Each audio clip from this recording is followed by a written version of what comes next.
Nasawi sa pambubugbog ang isang tindero ng isda sa San Fabian, Pangasinan nang dumalaw siya sa isang lamay. Ang mga suspect, dalawang lalaking nakaaway niya roon. Makibalita tayo kay Jasmine Gabriel Galban ng GMA Dagupan.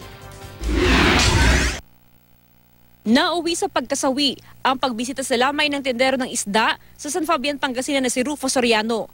Base sa investigasyon ng mga otoridad, nakainom daw si Soriano nang pumunta sa lamay sa barangay Anonang. Nagpo-provoke na po siya ng gulo doon at inuwi na po siya. Then after a few minutes, bumalik ulit. Nang bumalik ang biktima sa lamay, nag-amok daw ito at sinuntok niya si Dennis Egnas. Umawat daw sa gulo ng dalawa si Edwin Gayeta, pero sinuntok daw ni Soriano si Gayeta. Gumanti si Gayeta at Egnas. Sumuntok siya, sinuntok niya, sinuntok ko rin ng isang bihis mo. Ganun, hindi namin alam na ganun mangyari, ma'am. Umuwi pa ako, natulog pa ako eh. Nakainom kayo nun, sir? Hindi pa. Sumuntok siya, ayun, sinuntok ko din, madam.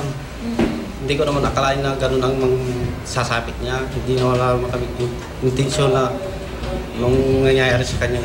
Hindi naman naniniwala sa salaysay ng mga sospek ang naulilang asawa ng biktima.